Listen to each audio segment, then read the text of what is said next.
हमारी संस्कृति, हमारे संस्कार सदा रहे हमारे साथ। भारत की पुरातन गाथाएं और महान संतों की वाणी। सब्सक्राइब करें तिलक कथाएं। अरे बेटा, इन्हें शीघ्र ही पानी से बाहर निकालो। स्वामी जी, अभी तो बच्चे समाधि में चले गए हैं। जब समाधि खत्म होगी तो अपने आप ही बाहर आ जाएंगे। समाधि का अर्थ भी जानते हो? विकारों के अधीन होने वाला मन जब सद्गुरु की कृपा और आशीर्वाद से निर्विकार होता है और विवेक वैराग्य के कारण विरक्त होता है, तब इंसान को हर तरफ, हर जगह, हर किसी में मालिक का दर्शन होता है। यही तो समाधि है।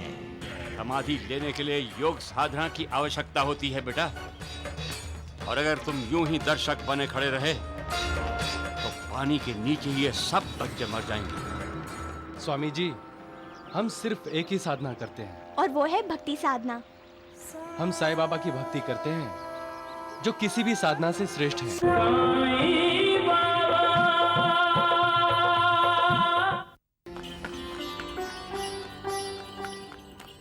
रुको रुको रुको रुको, अरे ये तो स्वामी जी, आओ।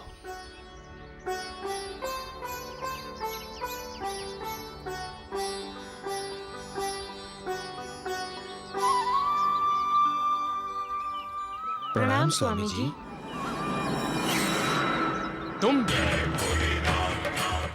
तुम मेरा पीछा नहीं छोड़ोगे? हम तो सिर्फ आपका आशीर्वाद चाहते हैं। हमारी बच्ची की प्रसूति अच्छे से हो। क्यों? मेरा आशीर्वाद क्यों? अपने साईं बाबा का आशीर्वाद क्यों नहीं लेते? अच्छा अच्छा, मन में भय होगा कि कहीं उस ढोंगी साईं बाबा का आशीर्वाद झूठा ना पड़ जाए। स्वामी जी, जो साईं बाबा की भक्ति करते हैं उन्हें किसी का डर नहीं होता। हम साईं बाबा का आशीर्वाद लेने ही शिरडी जा रहे हैं। अच्छा, तो तुम लोग शिरडी तक मेरा पीछा करोगे या फिर मेरे आने की सूचना देकर साईं बाबा को सावधान करने जा रहे हो? मैं द्वारिका माई से कहीं नहीं जाता, लेकिन मुझे 7 समुंदर पार घटने वाली घटनाओं का भी ज्ञान होता है। ओह, वो फकीर भी शायद तुम लोगों ने ही अपना जासूस बनाकर मेरे पीछे लगाया होगा। फकीर? जरूर साईं बाबा होंगे। हद हो गई अंधविश्वास की। अगर साईं बाबा शिरडी में है तो यहाँ कैसे होगा? अब तुम कहोगे कि इन गाय भैंसों में साईं बाबा है, इस पेड़ में साईं बाबा है, इस पेड़ में।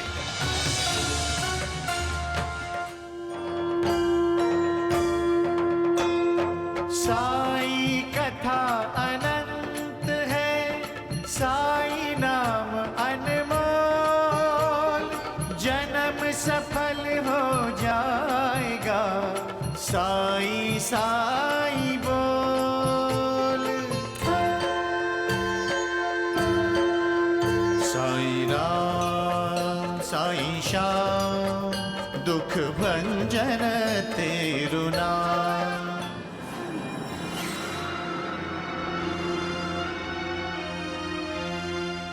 किसे प्रणाम कर रहे हो? इस पेड़ को? इन जानवरों को? नहीं स्वामी जी, पेड़ में और इन गाय भैंसों में इस समय साईं बाबा को प्रणाम कर रहे हैं हम। बस, बहुत हो गया। भगवान से भी ऊंचा दर्जा दे दिया तुमने उस साईं बाबा को। जाओ और साईं बाबा से कह दो कि भगवान योगेश्वर शिरडी आ रहे हैं। सबके सामने उसके ढोंग का, उसके पाखंड का फंडा फोड़ने के लिए।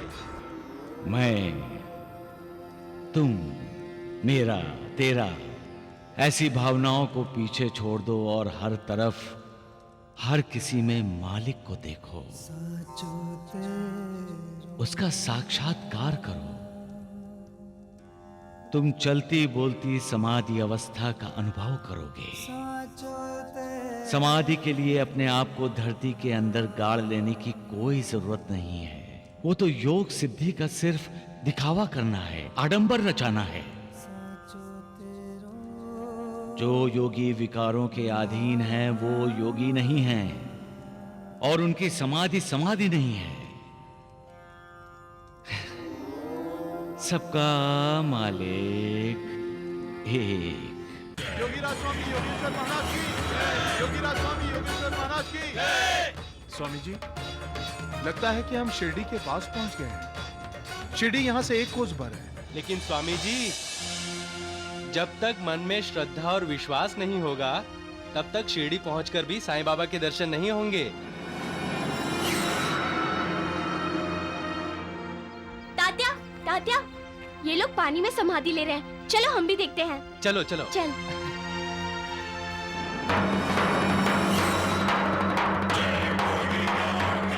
पानी के अंदर समाधि?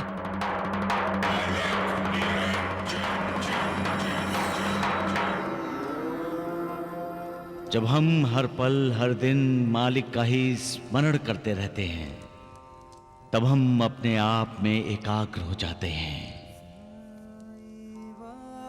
कोई भी मोह, कैसी भी माया हमें विचलित नहीं करती। हम मालिक की भक्ति में लीन हो जाते हैं।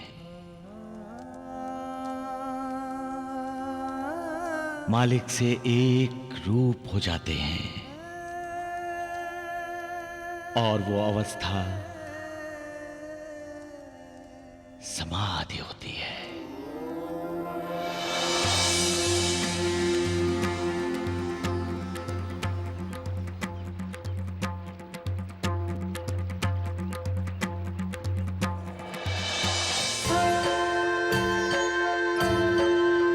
सुख धाम धन धाम साईं राम साईं श्याम, गुण धाम यश धाम साईं राम साईं श्याम। ओ भक्त वत्सल दीन बंधु बाबा तुझे प्रणाम। साईं बाबा तुझे प्रणाम। साईं बाबा तुझे प्रणाम। अरे बेटा, इन्हें शीघ्र ही पानी से बाहर निकालो। स्वामी जी, अभी तो बच्चे समाधि में चले गए हैं। जब समाधि खत्म होगी तो अपने आप ही बाहर आ जाएंगे। समाधि का अर्थ भी जानते हो? विकारों के अधीन होने वाला मन जब सद्गुरु की कृपा और आशीर्वाद से निर्विकार होता है और विवेक वैराग्य के कारण विरक्त होता है, तब इंसान को हर तरफ, हर जगह, हर किसी में मालिक का दर्शन होता है। यही तो समाधि है। समाधि लेने के लिए योग साधना की आवश्यकता होती है बेटा। और अगर तुम यूं ही दर्शक बने खड़े रहे तो पानी के नीचे ये सब बच्चे मर जाएंगे। स्वामी जी, हम सिर्फ एक ही साधना करते हैं, और वो है भक्ति साधना। हम साईं बाबा की भक्ति करते हैं, जो किसी भी साधना से श्रेष्ठ है। साई कथा अनंत है, साई नाम अनमोल, जन्म सफल हो जाएगा, साई साई बोल। सुख धाम धन धाम। इतनी देर की समाधि? स्वामी जी तो डर गए थे। डरना क्या है तात्या, पानी के अंदर वहाँ साईं बाबा बैठे थे, और साईं बाबा साथ हो तो क्या डरना। प्रणाम बाबा।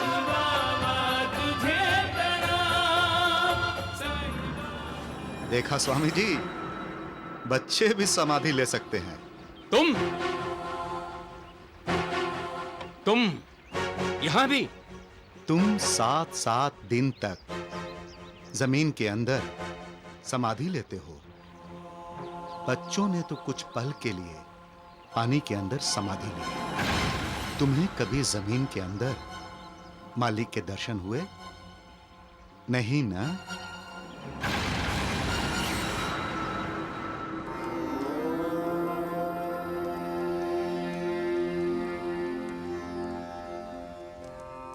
मालिक के दर्शन करना और मालिक को याद करना, यही तो इंसान की जिंदगी का मकसद होता है महालसापति।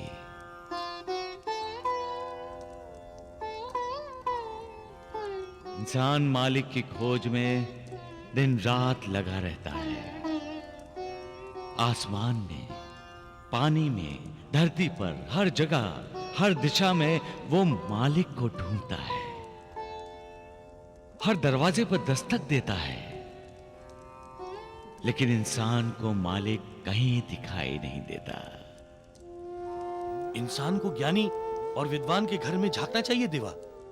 जहां विद्वता है, ज्ञान है, वहां भगवान जरूर होते हैं। श्यामा, ये नहीं कि इंसान विद्वानों और ज्ञानियों के घर में नहीं जाता, वो जाता है, लेकिन उसे वहां भगवान नहीं, बल्कि विद्वानों और ज्ञानियों के अहंकार के दर्शन होते हैं। अरे मालिक तो निरअभिमानी है, निरअहंकारी है, तो जहां अहंकार है वहां मालिक का निवास कैसे होगा? इंसान को भक्तों के घर जाना चाहिए, वहां उसे मालिक के दर्शन अवश्य होंगे। इंसान भक्तों के घर भी गया, पुजारियों के घर भी गया। वहां उसने देखा बहस चल रही थी। हर कोई मालिक के अलग अलग साकार रूपों का भक्त था। हर कोई कह रहा था कि वो जिस रूप की भक्ति करता है वही मालिक का रूप है, वही मालिक है। भक्तों ने मालिक को बांट लिया है। अरे मालिक तो निर्विकार है और उसके भक्त विकारों के अधीन हो गए। सबका मालिक एक।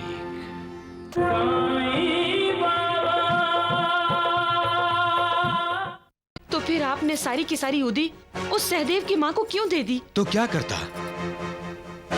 मुझसे उसका आक्रोश देखा नहीं गया। क्या तुम उसकी बेबसी देखकर दुखी नहीं हो रही थी? क्या सहदेव को मरने के लिए छोड़ देते? संसार चक्र के इस घटना काल से उसे बचाने के लिए साईं बाबा ने उदी हमें दी थी।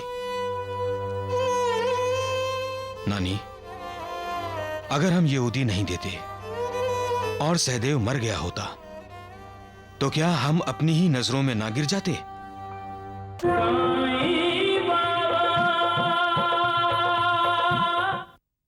आपको एक पल के लिए तो सोचना था कि वो उदी खुद साईं बाबा ने हमें हमारी मैना बेटी की सुलभ प्रसूति के लिए दी थी और आपने सारी वो पड़ोसन के बेटे को दे दी।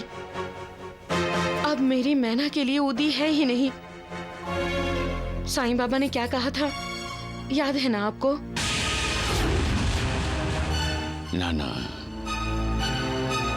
ये उदी ही मेरा आशीर्वाद है। इसे सदा अपने पास रखना।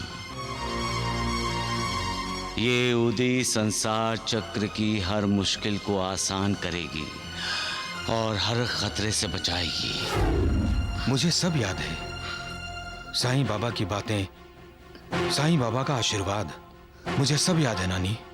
तो फिर आपने सारी की सारी उदी उस सहदेव की माँ को क्यों दे दी? तो क्या करता?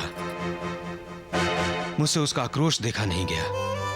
क्या तुम उसकी बेबसी देखकर दुखी नहीं हो रही थी? क्या सहदेव को मरने के लिए छोड़ देते?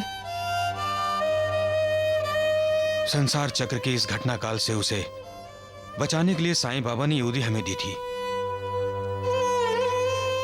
नानी, अगर हम ये उदी नहीं देते और सहदेव मर गया होता तो क्या हम अपनी ही नजरों में ना गिर जाते? हम इतने स्वार्थी तो नहीं है नानी कि अपने औलाद को सुखी जिंदगी देने के लिए दूसरों की औलाद को मौत के मुंह में जाते हुए देखते हैं क्या? अगर सहदेव मर गया होता तो हम साईं बाबा के सामने क्या मुंह लेकर जाते? साईं बाबा ने स्वयं ही कहा था, पूर्व जन्मों के रिश्ते नाते संबंधों की वजह से ही इंसान इस जन्म में दूसरे लोगों और जानवरों के संपर्क में आता है। इसलिए जो कोई भी इंसान हो या जानवर तुम्हारे पास आता है उसे कभी मत ठुकराओ, उससे इंसानियत से पेश आओ। आदर नहीं कर सकते तो निरादर भी मत करो। सम्मान नहीं कर सकते तो उसका अपमान तो न करो। प्यार नहीं दे सकते उसे तो कम से कम नफरत तो ना दो उसे। अगर तुम प्यासे की प्यास बुझाओगे, भूखे की भूख मिटाओगे, नंगे को कपड़ा पहनाओगे, बेसहारे को सहारा दोगे, तो तुम पर मालिक की कृपा की बरसात होगी। साईं बाबा ने तो कहा था कि उनकी दी हुई उदी हर मुश्किल को आसान करेगी, हर खतरे से बचाएगी। अब अगर मैना बेटी की प्रसूति में कोई मुश्किल आई तो, मैना को कोई खतरा पैदा हुआ तो साईं बाबा हमारी चिंता करेंगे नानी।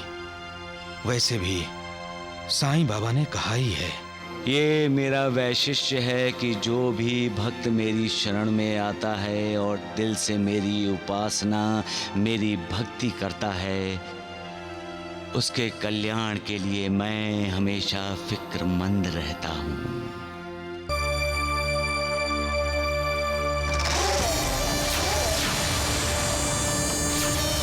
बच्चे को जन्म देकर तुम मरने वाली हो, बच्चे को जन्म देकर तुम मरने वाली हो, बच्चे को जन्म देकर तुम मरने वाली हो, बच्चे को जन्म देकर तुम मरने वाली हो, बच्चे को जन्म देकर तुम मरने वाली हो।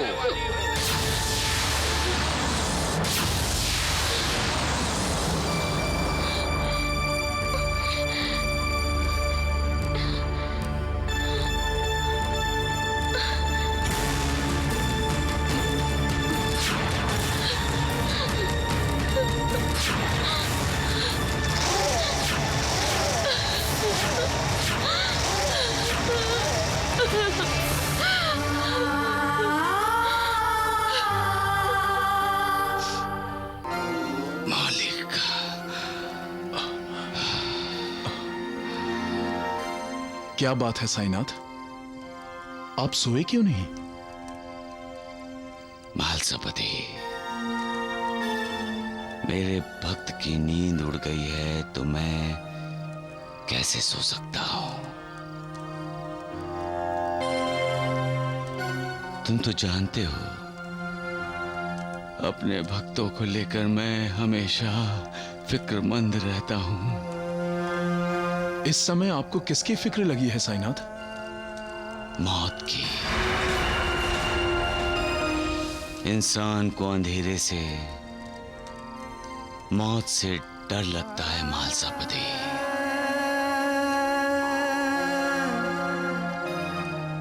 अंधेरे में जाने से वो इसलिए डरता है कि वो जानता नहीं कि अंधेरे में क्या होगा।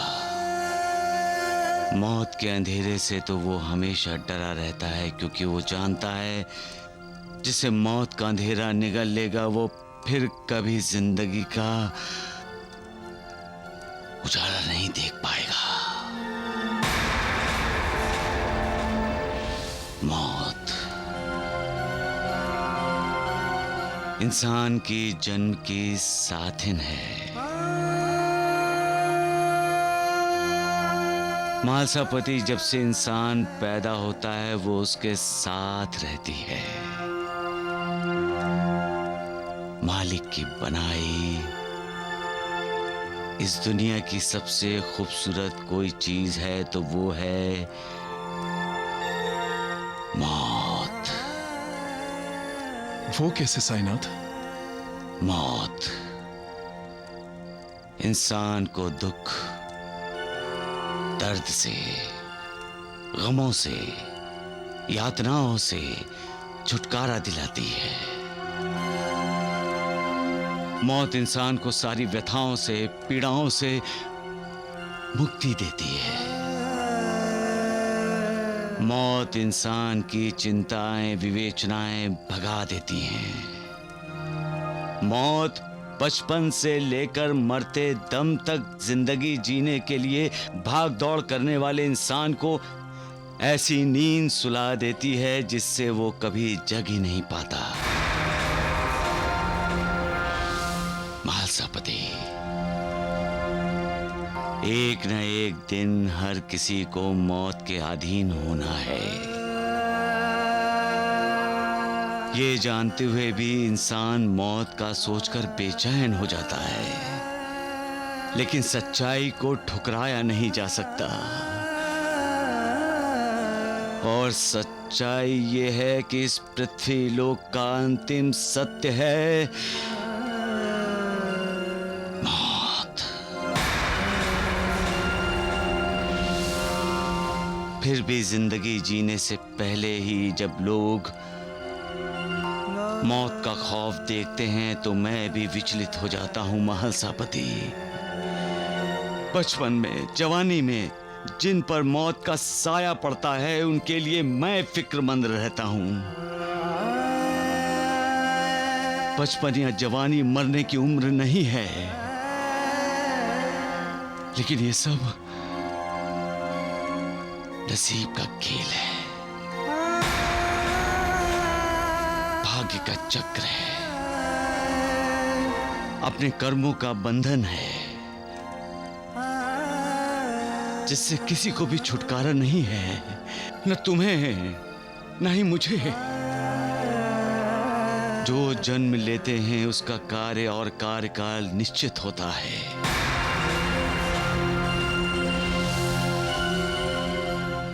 और जब उसका कार्य और कार्यकाल पूरा हो जाता है तो वो मौत के अधीन हो जाता है।